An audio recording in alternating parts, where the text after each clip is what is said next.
Bienvenue dans mon podcast Bloc-Notes et bienvenue dans un nouvel épisode. J'espère que vous avez passé une très belle fin d'année, que vous avez fait ce que vous avez voulu, que vous avez bien profité. Et puis voilà, en tout cas moi c'était super.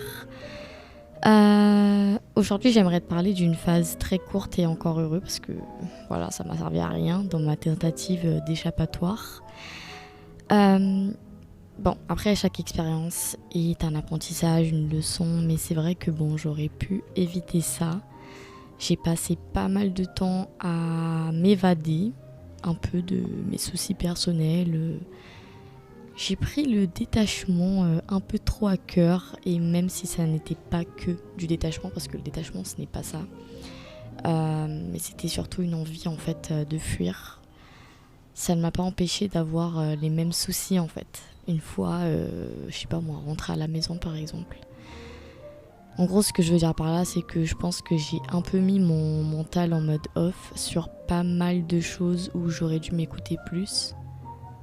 Et je pense que si je m'écoutais, enfin, je pensais que si je m'écoutais en fait, ça voulait forcément dire que j'allais être mal, triste ou autre. Sauf que pas forcément. Et je pense qu'on fait on fait pas mal cette erreur-là. S'écouter, c'est aussi juste s'écouter, ne pas se juger et voir ce qu'on peut faire en fait pour aller mieux ou se sentir mieux. Et ouais, c'est là où j'ai fauté. D'ailleurs, je lis un livre qui parle un peu de cet aspect en fait, de s'observer, ne pas se juger, mais ne pas non plus laisser ses pensées nous définir. Enfin bref, je vais pas partir en cacahuète de suite parce que là, on est censé faire une introduction. Tout ça pour dire que, en gros, j'avais tendance à fuir des choses essentielles en pensant bien faire.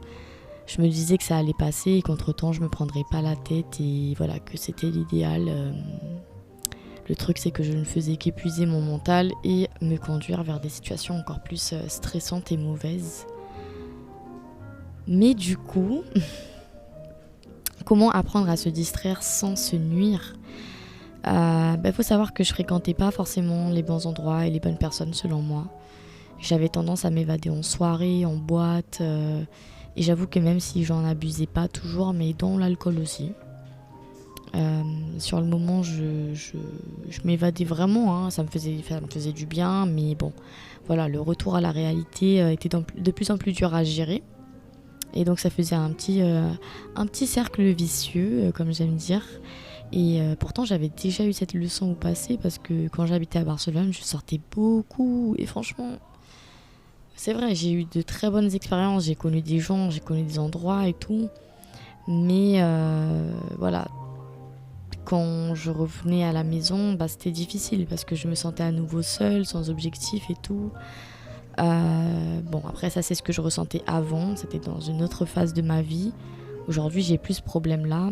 Mais aujourd'hui, c'est vrai que quand je revenais à la réalité, je ressentais plutôt une petite sensation de planer et ne rien faire en fait pour arranger les choses. Parce qu'en fait, je pense plutôt que j'étais un peu fatiguée émotionnellement et physiquement de ma routine de maman, en plus de ce qui pouvait se passer. Donc voilà, et puis l'admettre, ça n'a pas toujours été évident pour moi quand je suis un peu fatiguée. En plus de ça, j'avais aussi mes affaires personnelles à gérer. J'avais beaucoup de mal à jongler en fait entre le fait que je vis dans l'instant présent, que j'apprends ce que c'est vivre dans l'instant présent, mais que autour de moi, c'est pas forcément le cas. Donc je dois gérer moi, mais le monde des autres aussi. Voilà, ça c'est vraiment la problématique d'avoir des enfants ou même juste de vivre chez d'autres personnes qui ne vivent pas forcément comme toi ou qui ne pensent pas forcément comme toi. Et du coup, comme là il y a des enfants, ces personnes sont un petit peu obligées de supporter aussi des choses qui ne font plus partie de leur quotidien de base. Donc ça a été super compliqué pour moi en fait de gérer tout ça. Donc bon, sans rentrer dans les détails, c'était dur de savoir où je devais me placer en fait. En tant que mère, en tant que femme et en tant que personne en fait qui a ce besoin de vivre comme elle l'entend. Et voilà, bon. En tout cas, j'ai su quand même, malgré tout, voilà, j'ai dû expérimenter pas mal de choses, mais identifier les mauvaises évasions et j'ai compris que sortir souvent sans but sain, c'était vraiment qu'un plaisir éphémère. Voilà. Pourquoi je dis qu'ils étaient pas sains? Parce que je sortais pour oublier la réalité. Je sortais pas pour aller bien. Et après, j'ai aussi appris que baisser sa garde et ne pas écouter ses limites. Franchement, combien de fois j'ai écouté l'autre et pas assez moi-même? C'est un truc de fou à quel point on dérape facilement dans l'échappatoire, dans cette envie de fuir et tout. Et on se fuit soi-même en fait. Et surtout qu'abandonner indirectement ma responsabilité de mère, c'était pas la bonne façon pour me reposer. Voilà. Et ça, je pense que ça peut parler à pas mal de personnes, qui sait. Non, enfin je sais pas. Bon, c'est un peu direct, c'est franc et c'est peut-être abusé, comment je l'ai dit. Peut-être que voilà, c'était pas forcément que j'ai abandonné mon rôle de mère, mais moi je l'ai ressenti un petit peu comme si j'abandonnais un peu mon rôle de mère et que je faisais comme si j'étais pas mère et voilà. Je pense que j'étais tellement épuisée que je peux quand même admettre que ouais, j'ai un peu fui ce côté-là. Et je pense que j'étais tellement concentrée sur me détacher de ce qui est hors de mon contrôle que tout ce qui était dans mon contrôle, en fait, j'ai perdu le contrôle de ce qui était dans mon contrôle. Voilà. Et je me suis retrouvée sans rien. Parce que du coup, comme je m'évadais, tout ça, et je pensais que c'était bien et tout, je savais même plus comment reprendre le contrôle. Je me suis concentrée sur les mauvaises choses, j'ai tout fait à l'envers. Je sais pas s'il y a du sens à ce que je dis. J'espère que tu comprendras ce que je dis. En plus, je parle vite là, mais c'est parce que vraiment là, je parle vraiment de ce qui c'est en train de venir en moi là, les pensées là. Et mais voilà, j'ai pas utilisé mon temps, j'ai pas utilisé mon énergie comme il fallait pour les choses dont j'avais vraiment besoin en fait. Mais ouais. Alors ouais, donc du coup, quelles étaient les évasions que j'aurais pu faire finalement et que je fais en plus actuellement? C'est passer du temps avec ceux qui sont vraiment là, dans les bons, dans les mauvais moments, dans certaines phases et tout, dans toutes les phases que tu peux rencontrer, avec ceux qui ne dépassent pas mes limites personnelles. D'ailleurs, en parlant de limites, j'ai appris pas mal de choses sur ce côté-là chez moi.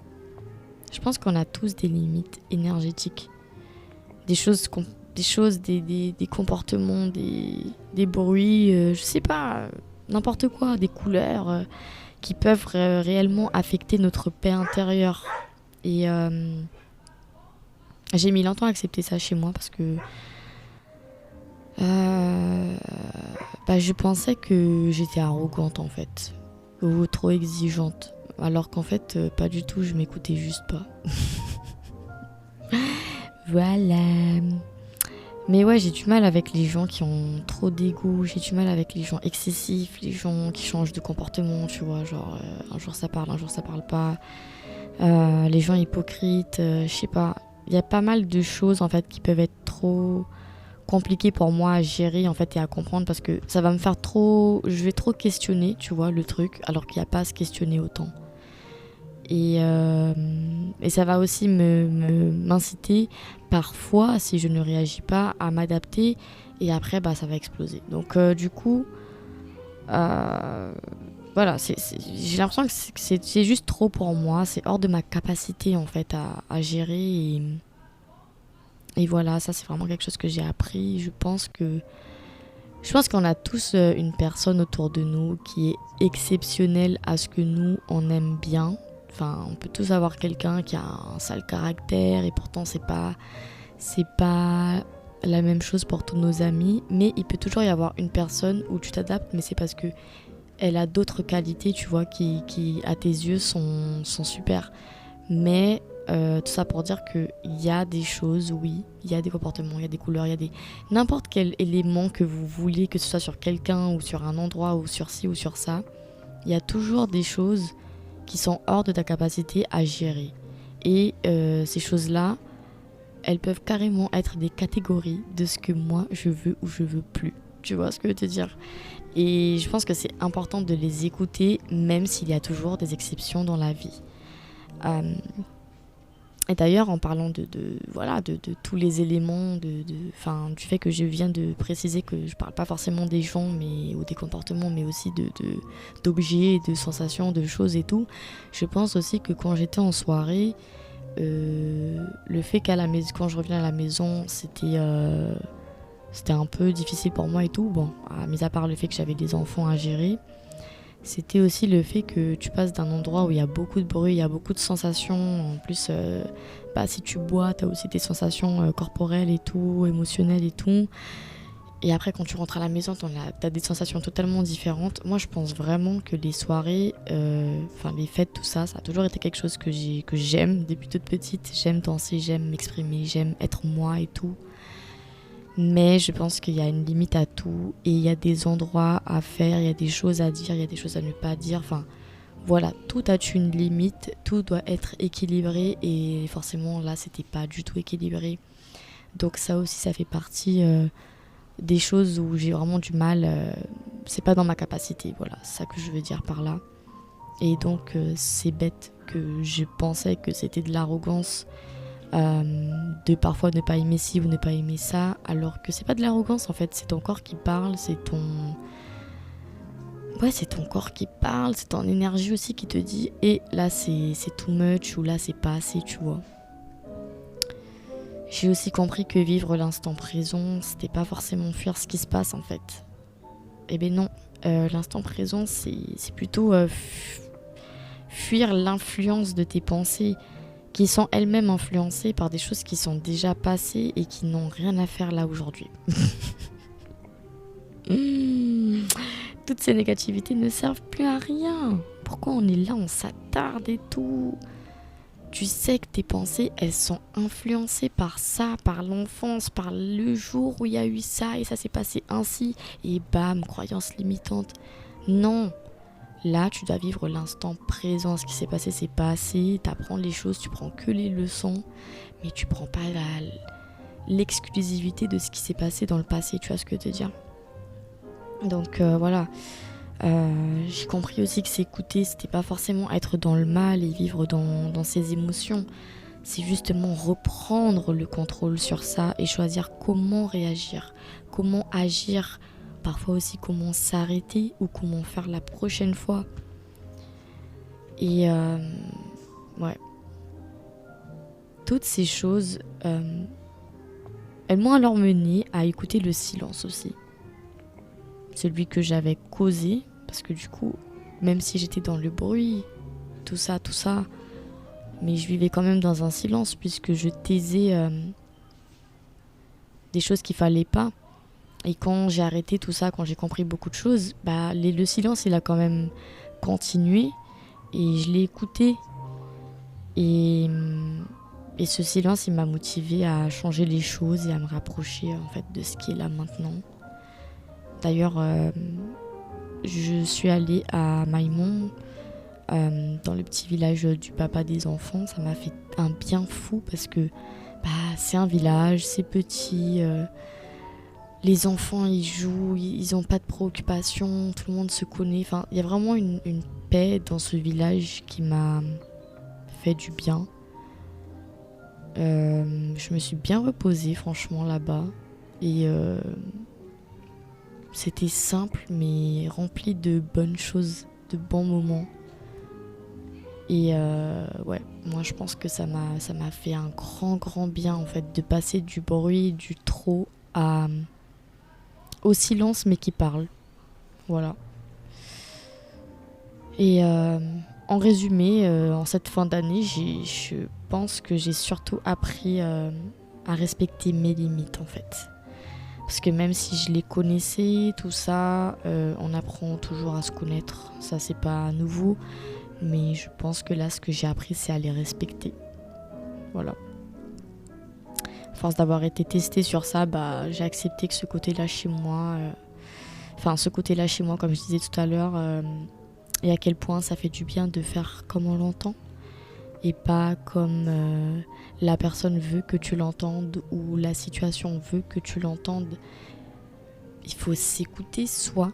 Il faut écouter ses besoins. Il faut écouter sa capacité à gérer ou ne pas gérer telle chose, à accepter ou ne pas accepter telle chose.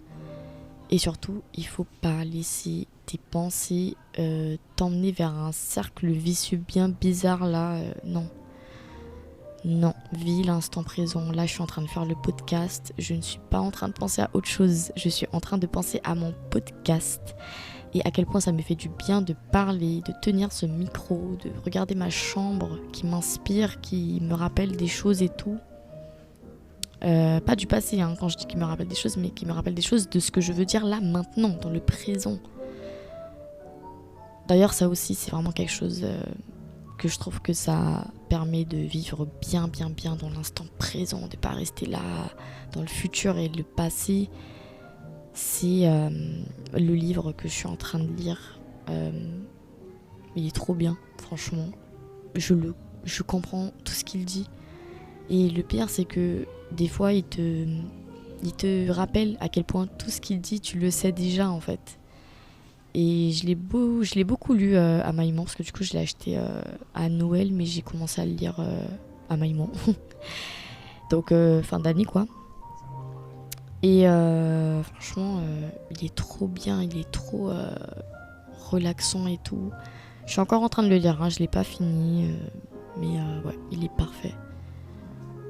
Et voilà, du coup, je sais pas s'il y a une morale à l'épisode, mais j'espère que l'épisode il t'a plu. Et voilà, c'était tout ça pour te dire que il s'agit pas de fuir ce qui se passe, il s'agit plutôt de savoir comment gérer les choses et de pas t'oublier toi en fait. Voilà, tu peux gérer les choses, agir en faisant des actions et tout pour gérer la paperasse que t'as à faire par exemple, mais tu ne dois pas t'oublier toi. Tu dois pas non plus consacrer 24 heures de ta journée à trier ta paperasse alors que tu as soif et que tu as faim au bout d'un moment, tu vois. Donc fais des petites pauses, je sais pas. Voilà, il s'agit vraiment de savoir comment s'évader, parce qu'on peut s'évader. Ça, voilà, on est humain et tout, mais il faut savoir le faire. Il faut savoir le faire correctement, il faut savoir le faire sans s'éloigner de soi, sans s'éloigner du présent et sans aller vers le passé ni le futur, tu vois. Et puis voilà. Donc j'espère que cet épisode il vous a plu. Je vous fais de très très gros bisous et à l'épisode prochain.